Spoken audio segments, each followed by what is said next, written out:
પધારેલા હરે ગુરુ શાંતની કૃષ્ણ કનૈયા ખૂબ ખૂબ ધન્યવાદ તમામ ભક્ત મંડળને તથા વ્યાસપીઠને દીપાવનાર ચંદનગીરી બાપુ તથા રમેશરામ મહારાજ તથા પૂજ્ય મહારાજ શ્રી મારા ધનરાજભાઈ તથા તમામ ભક્ત મંડળ તમામ પ્રેમી ભક્તો, આજે ગુરુ પૂર્ણિમા હતી અને મારે બોલાઈ ગયું હતું, આવું કાઠું હતું, પણ મારે કાર્યક્રમ દિવસ ન હતો એટલે ગુરુ મહારાજે કૃપા કરી અને મેળાયો અને મોડા બધી ભક્તો આવતા હતા, પણ તો વળી છેલ્લે કીધું મોડું તો થાય પણ થોડી વાટ તો જોવી પડી છે, પણ અમારે થોડું આજે એવું હતું.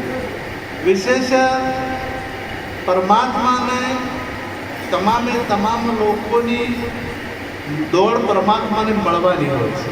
તમામ દરેકને પરમાત્માની પ્રાપ્તિ કરવી છે, દરેકને પરમાત્માના દર્શન કરવા છે, દરેકને ભગવાન કેવા છે એવી જિજ્ઞાસા તો હોય છે, પરંતુ ભગવાનને મેળવવા માટેની જે રીત છે ને રીત અપનાવતા આવડતી નથી. જો રીત અપનાવતા આવડે ને તો પરમાત્મા પ્રગટ છે કોઈ જગ્યા ખાલી. સર્વભૂત સ્નાનમ સર્વભૂતાની જાતવાની, બધા ભૂતોમાં એ વસેલો છે, પરંતુ આપણે બીજી બધી રીતો ગમે તેમ કરીએ ને તો પરમાત્માને સાક્ષાત ગીતા ના કીધું ન દાનથી હું દાન તો મેળવવું જરૂરી છે, પણ ગીતા એમ કહે કે દાનથી હું મળતો નહીં, જપથી હું મળતો નહીં, તપથી હું મળતો નથી. આ હું નહીં કહેતો. ન દાને ન તપેન, તપથી કે દાનથી હું દેખાવું એવો નથી. મોટામાં મોટો યજ્ઞ કરો તો યજ્ઞથી પણ હું દેખાવું એવો નથી. આ ગીતા કહે છે. એ આપણા સનાતન ધર્મની મહાન ગાથા, જે મહાન ગીતા અને આખા સનાતન ધર્મનો જો કદાચ તમામ પુસ્તકનો સાર હોય, વેદોનો પણ સાર હોય તો એ ગીતા છે. જો ગીતા કહેતી હોય તો આપણે વિચાર કરવો પડે કે વિચાર કરવો પડે કે ભગવાન એવું બોલ્યા છે, કૃષ્ણ પરમાત્મા કે હું દાનથી દેખાતો નથી, તપથી દેખાતો નથી, જપથી દેખાતો નથી, તો એના માટે શું કરવું પડે? તો ગીતામાં તમે જુઓ તો જવાબ છે એનો, મારી અનન્ય ભક્તિ સિવાય હું કોઈને પ્રાપ્ત થતો નથી. અનન્ય ભક્તિમાં પાછું એમ કીધું કે પરમાત્માને મેળવવા માટે સદગુરુની જરૂર પડશે. જો કદાચ ડાયરેક્ટ મળતી હોય ને, ડાયરેક્ટ તમે ગમે તેમ આખી જિંદગી પૂજા કરો તો ફળ મળે, તપનું ફળ મળે.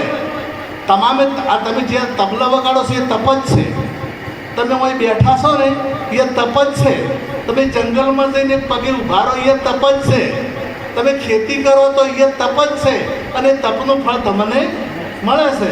તમે આખી રાત મહેનત કરતા હો, ઓળ આપતા હો અને મહેનત કરતા તેનું ફળ પાકે એટલે મળે જ છે. એટલે તપનું ફળ મળે, દાનનું પણ ફળ મળે, પણ પરમાત્મા મેળવવા માટે એક કોમ આવતું નથી. એવું ભગવાન ગીતામાં બોલ્યા, તત્વિધિ પ્રણિપાતે ન પરિપ્રશ્ન સેવ્યા ઉપદેશ સંગીતે જ્ઞાનમ જ્ઞાની તત્વદર્શિનો. આ ગીતાનો શ્લોક છે. આ ગીતાનું કીધેલું છે, મારા ઘરની વાત નથી. તત્વિધ પ્રણિપાતે ન પરિપ્રશ્ન, કે વિધિ સહિત જો સદગુરુ મહારાજના ચરણે જ આ વિધિ સહિત, અને સદગુરુ તમારા જે સંશયો છે એ સંશયને લઈ અને પ્રશ્ન કરો તો તમામને કેવા ગુરુ ગીતાએ ડાયા ઘોડા નાખવામાં આવે, માથે હાથ મિલેલા કોમ ના આવે, માળા આપતા હોય કોમ આવે નહીં. તમે આખી જિંદગી માળા તો કર્મે ફિરે, જીભ ફિરે મુખ માહી, મનવા તો દશો દશ ફિરે એ સુમરણ નાહી. માળા ફેરત યુગ ગયા પાયા ન મનકા ભેદ, તનકા મણકા ડારી દે તું મનકા મણકા ફેર. એટલે માળા પણ કે માળાથી મેળ આવતો નથી. તો તત્વજ્ઞાની જે સંત છે, તત્વજ્ઞાની જેની પાસે છે, આ બધામાં પરમાત્મા છે. કોઈ જગ્યા નથી ખાલી. એ તો ગીતા પણ કહે છે, તમામ શાસ્ત્રો પણ કહે છે, અને બધા લોકોએ કહે છે કે અણુ છે, આવું બધા કહે છે. આ બધા કે સતો તમને બીજી જગ્યાએ બીજું દેખાય છે. અણુ પરમાત્મા જ હોય તો પછી બીજો દેખાવો જ ના જ હોય ને. જો પરમાત્મા છે એ વાત નક્કી છે તમને કે અણુનું છે તો બીજું આવે કોઈ હે દરિયો આખો ભરેલો છે, સમુદ્ર છે, તો બીજું કોઈ દેખાવું ના જોઈએ, પાણી જ છે તમામે. જો પરમાત્મા વ્યાપક છે, પરમાત્મા સિવાય બીજું કોઈ જ નથી, તો બસ પરમાત્મા જ હોય, બીજું કોઈ હોય નહીં. અને બીજું જો આપણને દેખાય તો સમજવું કે જે ગીતા કહે છે એ સમજણ આપણામાં આવી નથી, અને એ મારી દિવ્ય દ્રષ્ટિ વિના મળે નહીં. એના માટે દિવ્ય દ્રષ્ટિની જરૂર પડે. હવે દિવ્ય દ્રષ્ટિ એટલે હું સાદી ભાષામાં બધાને સમજાય એ રીતે કહું કે ત્રીજું લોચન કે કોઈ અનુભવની ઓળખ કે કોઈ અને દિવ્ય દ્રષ્ટિ કે. હવે આ જે ખુલે તો એને પરમાત્મા આપણે નાનામાં ઘણી વખત દ્રષ્ટાંત આપું છું, કદાચ ગઈ વખતે આવ્યો તો તારે આપ્યું છે પણ મને યાદ નથી. બાળકને ભણવા મૂકીએ સ્કૂલમાં, પહેલા દાડે મૂકીએ બાળ મંદિરમાં મેલર તારે તો બાળ મંદિરમાં જઈને એકડો આવડતો નથી અને ક આવડતો નથી અને ખ આવડતો નથી, એને ખબર પડતી નથી, અને શિક્ષક બોર્ડ ઉપર લખે કે એકડો લખે કે ક લખે તો બાળકને દેખાય કે ના દેખાય? હા, દેખાય તો ખરું ને. તો એને એકડો દેખાય કે બીજું કોઈ દેખાય? ઓખો તો છે ને, તો શું દેખાય એને? પ્રથમ જાય ખબર નહીં પડતી, તો એને કંઈક દેખાય તો છે જ, પણ શું દેખાય? એકડો દેખાય? ના દેખાય. એકડો લીટો દેખાય, કારણ કે એને એકડાની ખબર જ નથી, એને કની ખબર જ નથી, એટલે એને શું દેખાય? લીટો કે એકડો? એક લીટો જ દેખાય. પણ થોડો ઘણો અભ્યાસ કરે, ભણે, થોડાક દિવસ મહેનત કરે ને ગુરુ મહારાજ ભણાવે, શિક્ષક ભણાવે, અને પેશોને અનુભવ જાગે અને શિક્ષા વિદ્યા એનામાં આવે. વિદ્યા આવે તો પછી એની એ ઓકે એકડો દેખાય ના દેખાય? એની ઓકે કક દેખાય ના દેખાય? ઓખોમાં કંઈક જુદું નવું આવ્યું ને. ઓખો તો પહેલાંય હતી, આપણે ઉર્દુ લખેલું છે તો આપણા દેખાય ખરી, પણ આપણે શું દેખાય? હે? અને પેલું આપણે દક્ષિણ બાજુનું લખેલું જલેબી જેવો ગૂંચળા દેખાય, ઓકડા દેખાય? હે? કારણ કે આપણી પાસે વિદ્યા, કદાચ એ વિદ્યા ભણા તો આપણને તરત દેખાય કે ના દેખાય? એટલે ત્રીજી ઓખ આવી કે ના આવી? એવી રીતે સદગુરુ મહારાજ તમને ત્રીજી ઓખ, ત્રીજું લોચન, દિવ્ય દ્રષ્ટિ આપતા હોય છે. અને એ દિવ્ય દ્રષ્ટિ મળે તો જે પરમાત્મા છે બધી જગ્યાએ આ દોભલામાં પ્રગટ થાય, આ સાઉન્ડમાં પ્રગટ થાય, અને તમામ જગ્યાએ તમને પ્રગટ થાય. હવે તમારે માળા લઈને બેહવું હોય તો જિંદગીભર બેસી રહો તો એ દોભલામાં પ્રગટ પરમાત્મા છે એ વિદ્યા વગર આવશે. એટલે ગીતા ભગવાને કીધું કે તત્વજ્ઞાની પુરુષના પસંદ નહીં થાય. તત્વજ્ઞાની પુરુષના શરણે જ્યાં સિવાય એ કોઈ દાડો એક દ્રષ્ટાંત કહું છું કે વિધિ સહિતની વાત. બે યુવાન પતિ પત્ની અને પાલનપુર જેવા શહેરમાં નજીક રહે, ઘેર નોકરી કરે, પેલા ભાઈ નોકરી કરે અને ભાઈએ ભણેલી હોમ પણ એ ઘર અભાળે, કોઈ નાનું બાળક નહીં, અને બે જણ કોઈ નળદ કે જેઠાણી દેરણી અહીંયા નહીં.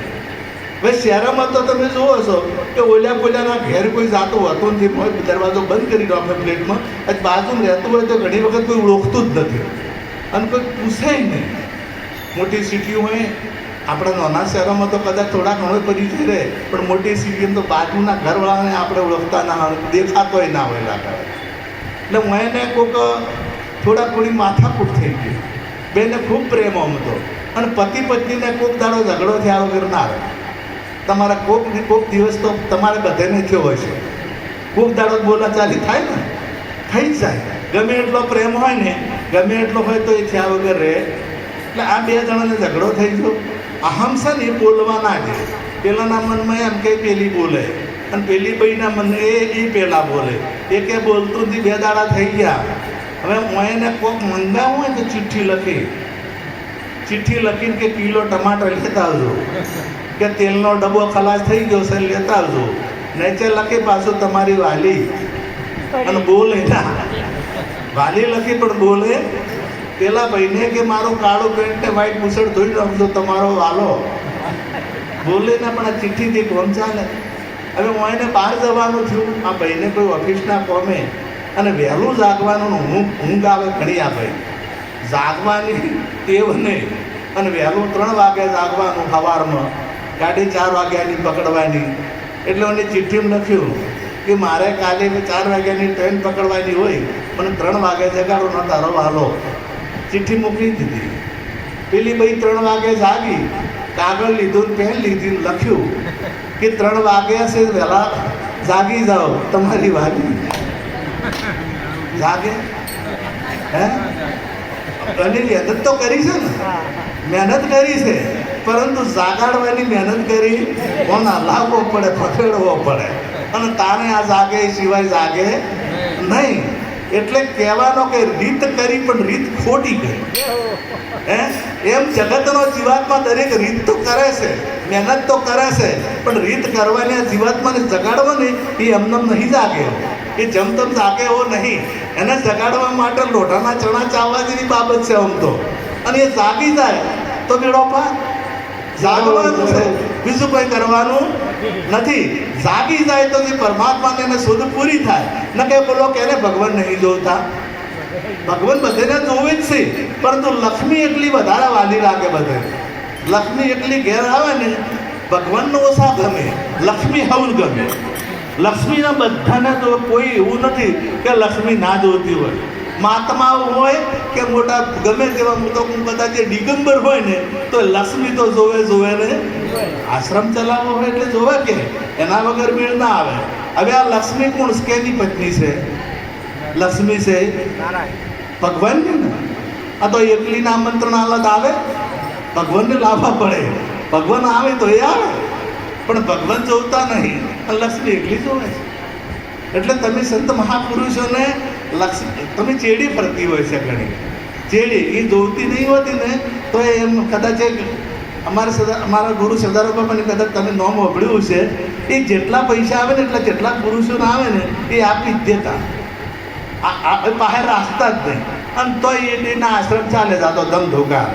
તો જે ગમે તે તમે મેળાવડા કદાચ તમે એને જોયા હોય અને બસ વધે ને ફેર તો ફેર આવે.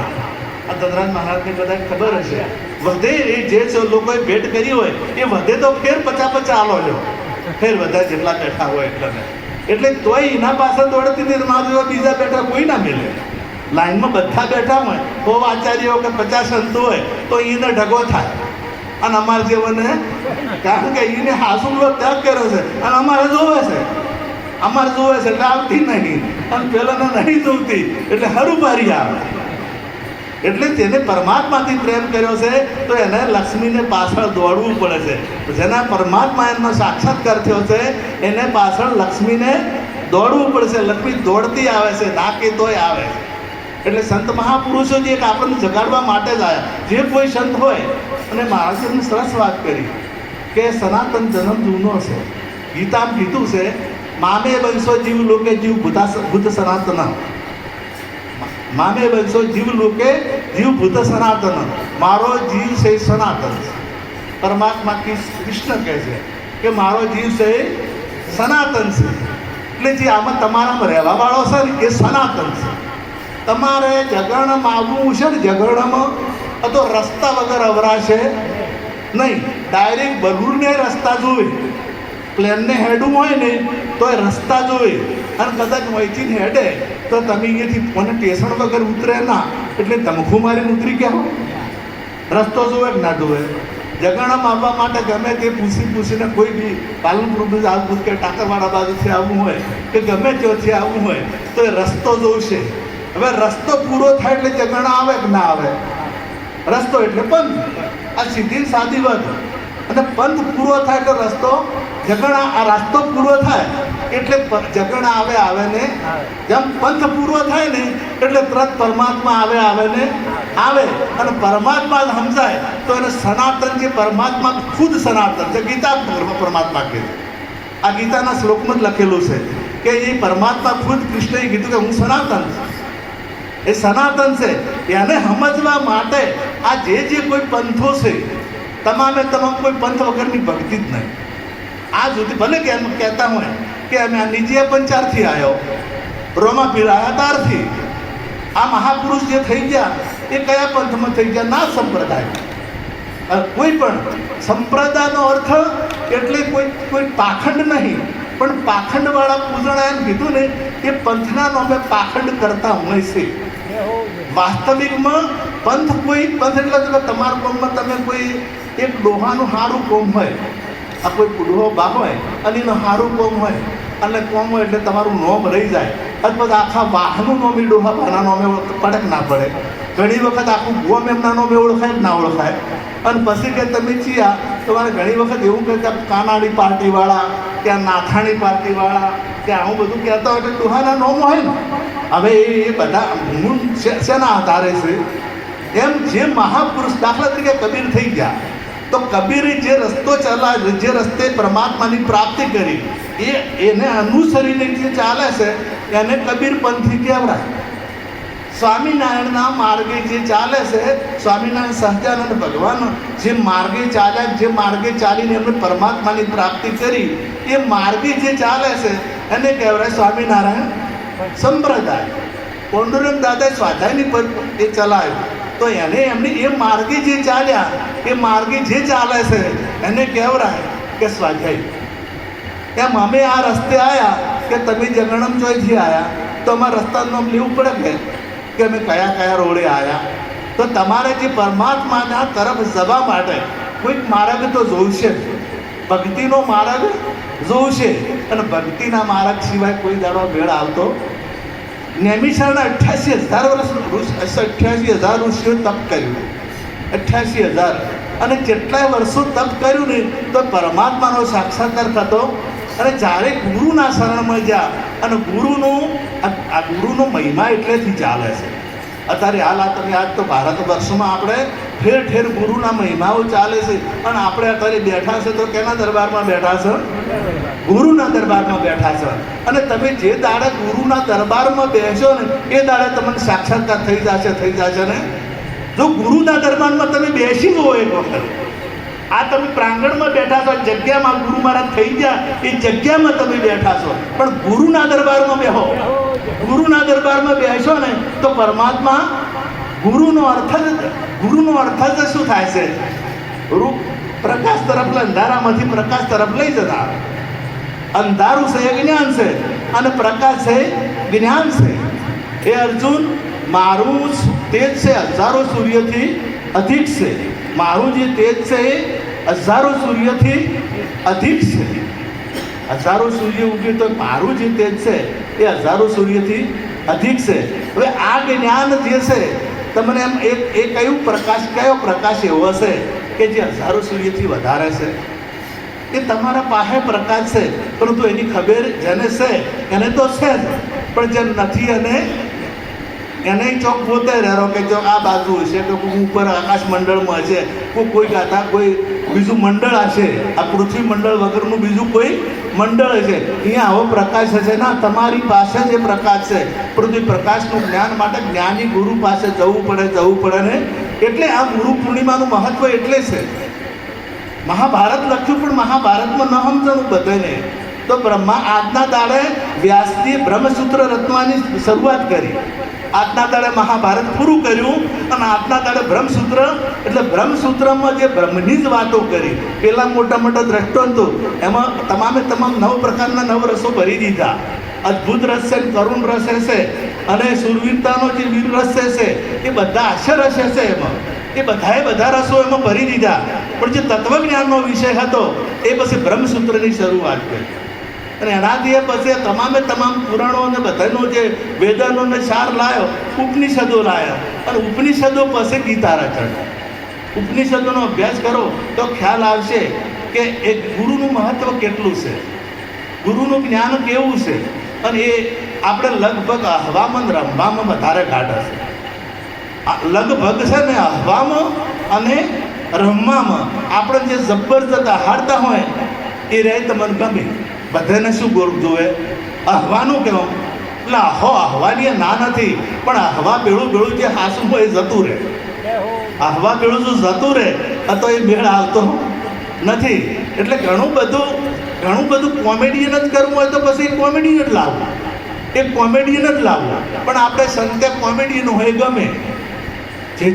જે કોમેડી કરતા હોય ને, જે હારવાનું વધારે કરતા હોય ને, એ બધાને ગમે છે નહીં ગમતા. અત્યારે તમે બધા વિચાર કરો, તમે જે તત્વજ્ઞાનની જે વાતો કરતા હોય છે તો એ વાત આપણા મગજમાં ફિટ જ નથી થઈ રહી. જે આત્મજ્ઞાનની વાતો કરતા હશે એ આપણને ફીટ જ નહીં થઈ રહે કે આ તો તોતા કરે છે મને નહીં લાવવા. અને પેલા હાડતા હશે ને દ્રષ્ટાંતો કહેતા હશે ને દાખલા કહેતા હશે કે અમને બોલાવો, મજા આવશે, મજા આવશે. રમા હે કે આમ ખાલી ખાલી પેલો મૂડ આવે તો એ આમાં જ હોય છે. એટલે જો કદાચ તમારે સાચી વાત જો પરમાત્માની પ્રાપ્તિ કરવી હોય, સાચી વાતને સમજવી હોય, સાચી વાતને આપણા જીવનમાં ઉતારવી હોય, તો જે સત્સંગ હોય એમાં રસ કરે.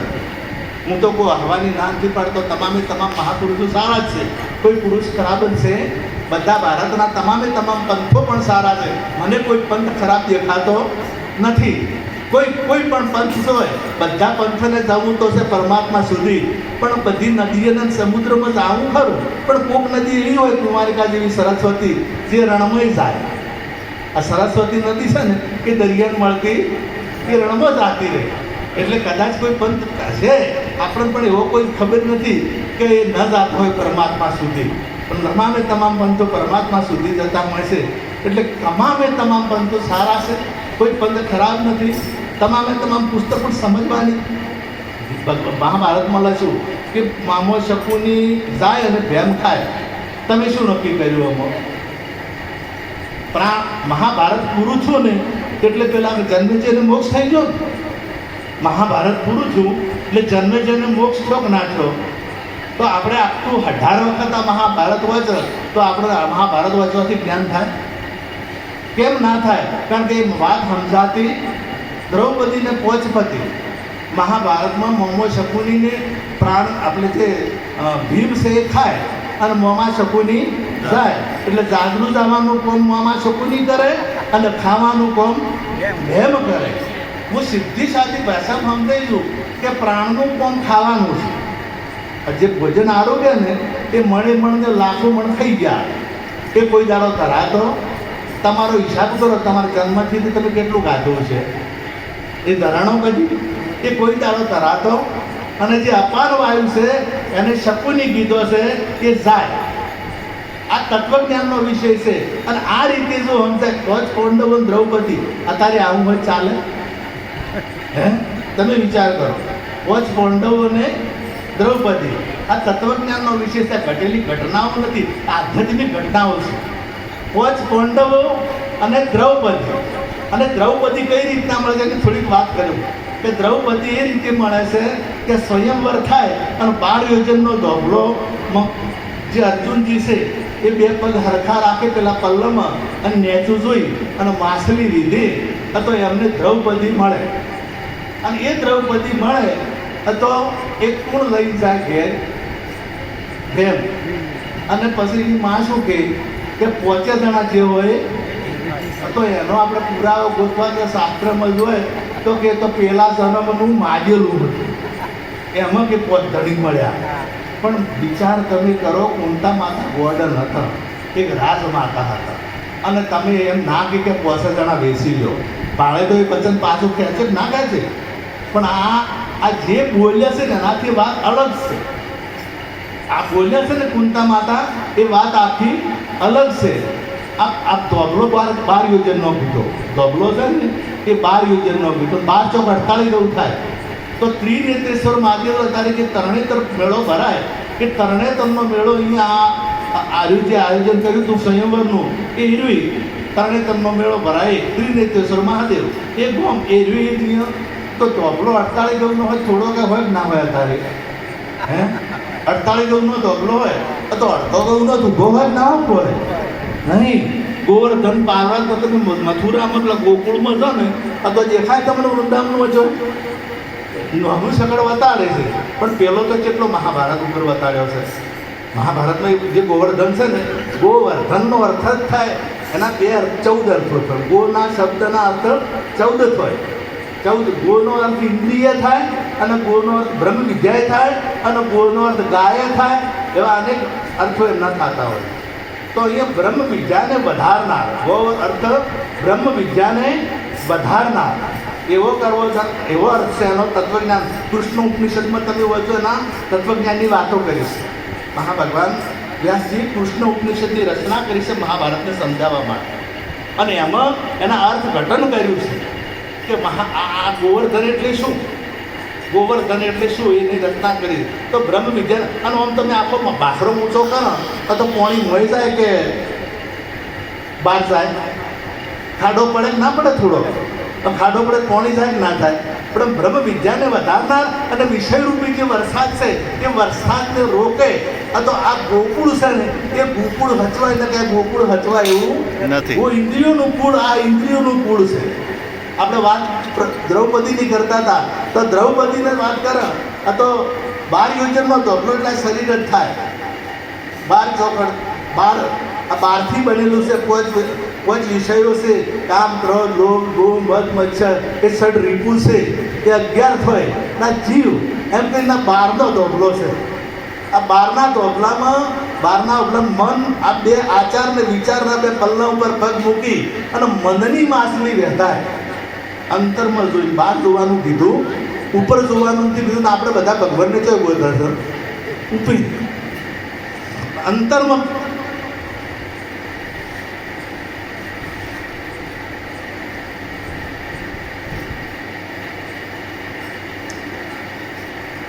બે પલ્લામાં પગ, આચાર ને વિચારના બે પલ્લામાં પગ રોકી અને મનની માછલી વહેતાય.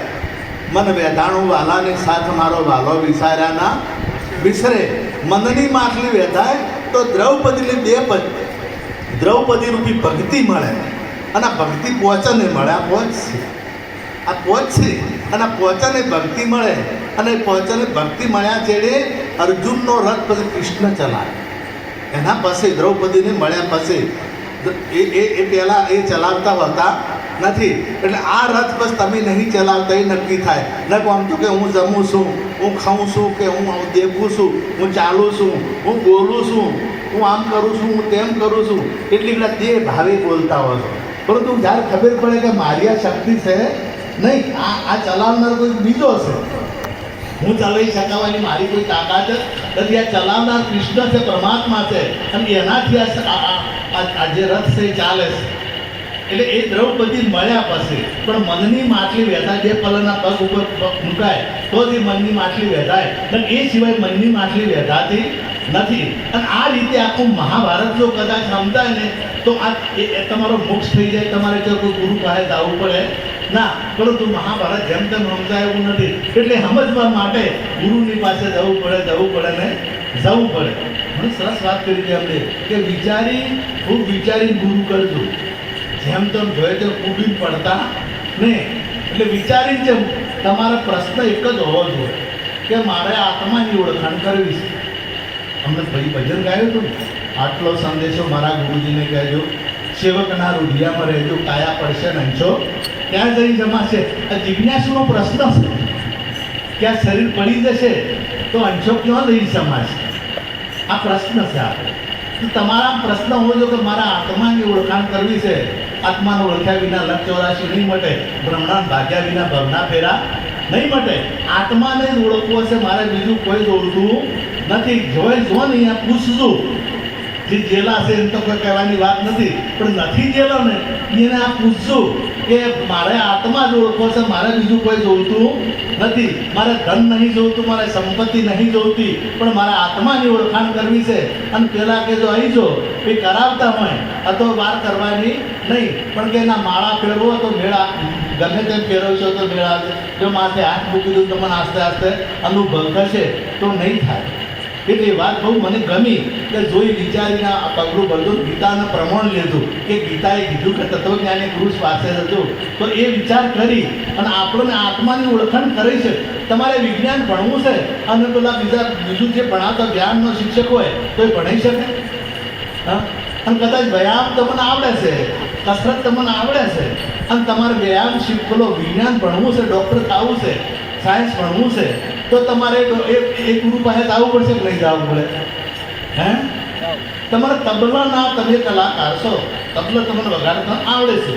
હવે તબલાના પાવરફુલ છો પણ હાર્મોનિયમ આવડતું નથી, તો તમારે તબલાવાળાને તો ગુરુ તો તમને શીખવાડ્યું છે, પણ હાર્મોનિયમવાળા પાસે જવું પડશે કે નહીં જવું પડે? એટલે તમારે જો આત્મજ્ઞાન જોતું છે તો તમામ પ્રકારના ગુરુઓ છે બધાય.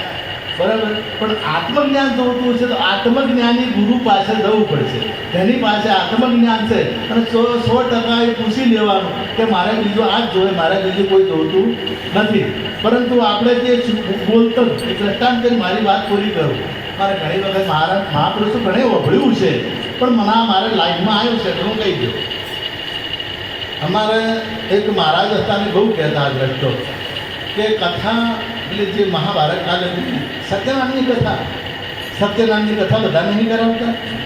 તો તમે સત્યનારાયણની કથા કરાવો, એમાં સત્યનારાયણની કથા થાય છે, બીજા કોઈ આ વાત આવી એટલે હું કહું. એમાં કથા શેની થાય છે? કલાવતીની થાય, ઓણિયાની થાય. તમારે રામાયણ ચાલતું હોય ને, રામાયણની સિરિયલ, તો રામ જોઈ ગયા, રામે શું કર્યું, રામે લંકામાં જઈ રાવણને માર્યો, લંકામાં સીતાજીને પાછળ આવી આવે, બીજું આવે. હનુમાનજીની કથા ચાલતી હોય તો હનુમાનજી શું કર્યું એ હનુમાનજી, રામ આવે ખરા એમાં, પણ મેન કોણ આવે? હનુમાન. તો સત્યનારાયણની કથા હોય તો સત્યનારાયણની વાત આવે, બીજા કોઈની. આ તો કલાવતીએ સત્યનારાયણની કથા કરીને અને ફળ મળ્યું, પણ કલાવતી સત્યનારાયણની કથા કેવી કરી કે કોઈની કીધું તો મને આ સુધી કોઈને કીધું નથી. એટલે સત્ય એ નારાયણ, સત્ય એ પરમાત્મા, અને એની કથા એટલે જે હરિકથા, અને એ કથા સદગુરુ મહારાજ સમજી શકે એ બીજા કોઈની તાકાત એ ભલે પેલી રાજાની કે ગમે તેની કથા કરે, પણ સત્યનારાયણની કથા થઈ શકતી. એ એમ કહે છે કે હું એની કથા કરીએ એવી કથા જોઈ. ગોમડામાં જેલા કોઈ દાડો કથા જોયેલી નહીં અને નવી નવી કથા ભાળી, એટલે એમને ઈચ્છા થઈ હતી કે મારે કથા કરાવી છે, મારે આ કથા કરાવી છે. એટલે મહારાજ બહાર નીકળે એટલે પૂછું કે તમારા સમય ક્યારે છે? મારે કથા કરાવી છે. એટલે કે મારે કાલે નવરો જ છું. તો કે કાલે આવશો મારા ઘેર? કે આવીશ, મને લખી આવો. એટલે એમને સમણ લખી આવ્યો. બીજા દાડે સમણ લાવ્યા, થોડું ગાયનું છાણ અને માટી થોડી લાવવાની કીધી. એટલે આ ભાઈ જ્યારે વસ્તુ લેવા જતા ને એને ઘેરથી ભળાયો કે ગાયનું સોણ લાવજો, થોડી માટી લાવજો. એટલે પેલી ભાઈ આખી ગાડી ભરીને લાવી, સોણે ગાયનું અને માટી એટલી લઈ અને આવતો સુધી ઘરમાં આટલે ગારો થાય એટલું ભરીને કોણ રેડીને ગારો કરી તૈયાર કરી નાખ્યો. અને મહારાજે આવ્યા અને પેલા ભાઈએ આવ્યો લઈ કે ગાયનું સોણ લાવ્યું કે હવે તૈયાર છે તમારે. તો મોએ ખોલું તો ગારો જ ગારો. મહારાજ કહ્યું હમણાં કથા ના થાય, આપણે તો થોડુંક જ જોઈએ, આપણે થોડુંક લાવો જ બહાર કરી અને બહાર કથા કરે કે ના મારા ઘર પવિત્ર ના થાય, કથા કરું તો અહીંયા જ કરું, ના કે માર મેળ આવશે, તમે રવા દો. આપણે કથા કરવી દીશો, મારે સામાન પડ્યો રહેતો, પણ કરો તો મોય જ. મહારાજ કે જાય છે ને બધું લાવો, ગમે તેમ કંઈ ગોઠવણ, આ ના કરી બાજોટ ગોઠવણ હોય, શેરીના ફોટા આના કંઈ ઊભા કર્યા અને ચાલુ કર્યું. એટલે હું એને કીધું કે મૂકવું એમ કરવા દો, મૂકવું એમ હું કહું છે કે તારે કરવા દો. એટલે પેલા મહારાજને પેલાને પકડી ગયો અવળું. મારા દાખલા તરીકે આપણે કથાનો ખાસ અનુભવ નહીં, પણ પેલાને પકડાઈ ગયું. એટલે મહારાજે કીધું કે 1.25 રૂપિયો મૂકો. એટલે મહારાજ પેલો એમ કહે છે કે 1.25 રૂપિયો મૂકો. મહારાજ કે ભાઈ તારે મૂકવાનો છે, પેલો કે તારે મૂકવાનો છે. એટલે સમજતો કેમ નથી, તું તો બુદ્ધિનો બારદન છે. પેલો કે સમજતો કેમ નથી, તું તો બુદ્ધિનો બારદન છે. મહારાજ કંટાળ્યા અને એક લાફો વળગાડી દીધો કે સમજતું જ નથી. ચારનો કહું છું પેલે મારી દીધો જોરદાર. આ મહારાજ ઊભા થઈ ગયા, પ્રથમ બતાવે બે આના મોય ગારો નીકળવા માંડ્યો, દરવાજા બહાર નીકળવા માંડ્યો, દરવાજો તો બંધ હતો અને મોયથી પેલો રસ નીકળ્યો ને, એટલે કે મોય શું છે કે ઘેરથી કે કથાનો રસ નીકળતો હોય છે. બહાર જે જોવાવાળું હતો ને મહારાજને સમજાઈ ગયું કે મને બહુ મોઢું પકડવું છે. મહારાજ એમાં માત કર્યા અને કે જય પૂરો. પેલે હાથ પૂરા કરે કે હાય નેટ જય પૂરો છો. હવે આ કરવાનું હતું, કહેવાનું હતું, હે તો આપણે શું કરે છે જે કે એ રામ રામ લેવાનું નામ છે એની જગ્યાએ કહીએ છીએ. મહાપુરુષ સદગુરુ ચરણે જવાનું કહે છે તો એ ખાસા પણ આપણા ભજનમાં કહી પણ જતા નથી એટલે એમનો નિવેડો આવતો નથી, આત્મજ્ઞાન થતું નથી. આત્મજ્ઞાનની પ્રાપ્તિ કરવી છે તો તત્વજ્ઞાની ગુરુ પાસે જવું પડશે. ગુરુ મહિમા એનો છે જ, અને આ ગુરુ મહિમા આટલો મોટો ન હોય નથી કે ડાયરેક્ટ ભગવાનને થવું પૂછો. પણ ભગવાન આપણે જન્મ આપી અને જંજાળમાં નોખે છે. ભગવાન માયાના બંધન સાથે જન્મ આપે છે અને માયાના બંધનમાં તમે બંધાઈ જશો, જંજાળમાં તમે બંધાઈ જશો, તમે જન્મ મરણના બંધનમાં બંધાઈ જશો. પણ એનાથી મુક્તિ ભગવાન કરી શકતા નથી. એમાંથી મુક્તિ કરવી હોય તો સ્વામી સદગુરુજીને સેવતા જન્મ મરણ મટી જાય છાયેલી, આજે આનંદ મારા પૂરમાં. એ સદગુરુ મહારાજનું સેવન કરો તો એ જન્મ મરણથી મુક્ત કરાવે. એટલે કીધું કે ગુરુ ગોવિંદ ગુરુ ને ગોવિંદ દોનો ફરે, કિસકો લાગુ ભાઈ બલિહારી ગુરુ દેવ કી તો ગુરુ દિયો. અને હમણાં સરસ શ્લોક પણ સરસ પેલો ગુરુ બ્રહ્મા ગુરુ વિષ્ણુ ગુરુ દેવ મહેશ્વરમ ગુરુ સાક્ષાત પરિબ્રહ્મ હે તસ્મૈ શ્રી ગુરુદેવ નમઃ. આ વાત કોઈ ગાતે કોઈ સાથીએ બોલ્યો તો શ્લોક બોલ્યો. તો આ ગુરુ જ બ્રહ્મા હોય, ગુરુ જ વિષ્ણુ હોય, ગુરુ જ મહેશ્વર હોય, આમ નક્કી હોય તો તમે મહાદેવના મંદિરમાં ગુરુ દેખાય, મહાદેવ દેખાય. શંકરના મંદિરમાં, કૃષ્ણના મંદિરમાં જો તમને ગુરુ દેખાય કે મહાદેવ દેખાય. ગુરુ જ બ્રહ્મા છે, ગુરુ જ વિષ્ણુ છે, તમામે તમામ ગુરુ જ છે. અખંડ મંડલાકારમ વ્યાપ્તમેન ચરાચરમ તત્પદમ તત્દર્શિનમ તસ્મૈ શ્રી ગુરુવૈ નમઃ. બ્રહ્માનંદમ પરમ સુખદમ કેવળમ જ્ઞાન મુક્તિ. અમે જ વાત કરી કે અખંડ જે છે, અખંડ જે વ્યાપક છે એ ગુરુ તત્વ છે. તો આપણે તો જુદું જુદું દેખાય છે. અને જેને ગુરુ મળ્યા છે એટલે ગુરુનું જે બંધન છે તમામે તમામ પ્રકારનું જન્મ મરણનું મોટું બધું એ બંધન ગુરુ છોડાવે. એ પરમાત્મા છોડી શકતા નથી. પરમાત્મા શરીર આ તમને માતા પિતાના કૃપાથી મળ્યું ખરું, એ પરમાત્માએ આપ્યું. પણ જન્મ બંધનમાંથી મૃત્યુના મુખમાંથી જો બચાવનાર હોય તો ગુરુ છે. એટલે ગુરુના ગુણ ગાયા છે, ગુરુના વખાણ કર્યા છે, ગુરુની સાખીઓ પણ ગુરુના ભજનો, ગુરુના મંદિરો અને આ ગુરુનો મહિમા. એટલે ગુરુનું મહત્વ વધારે છે. આપણે પૃથ્વી જો ટકેલી હોય ને તો ગુરુના આધારે ટકેલી છે. ગુરુ ગ્રહ છે ને એ ગુરુત્વાકર્ષણ ના હોય તો પૃથ્વી પણ હોય નહીં. એ પૃથ્વી કરતાં ગુરુ ગ્રહ કે મોટો છે. એમ આ તમામે તમામ ભગવાનને કીધું કે બે હતા તો મને ગોવિંદ જ કેને બતાડ્યો તો ગુરુએ બતાડ્યો. તો ગોવિંદને મેલી અને ગુરુને નમસ્કાર કર્યા છે. આમ તો તત્વશાસ્ત્રી લોકમાં ગુરુ ગોવિંદ એક રૂપ, આદ મધ્ય અંત એક છે, હરિગુરુ સંત એક સમજાય. તો ગુરુ ને ગોવિંદ બે નહીં. ગુરુ બ્રહ્મા ગુરુ વિષ્ણુ એમાં વાત કરી એ એકની જ વાત કરી કે એ જે છે એક જ તત્વ છે. એને ગુરુ તમારે કહેવો છે કે એને જે કહેવું હોય પણ એ ગુરુ વગર દેખાય એવો નથી. હવે આટલું કહી મારી વાણી વિરામ આપું. સદગુરુ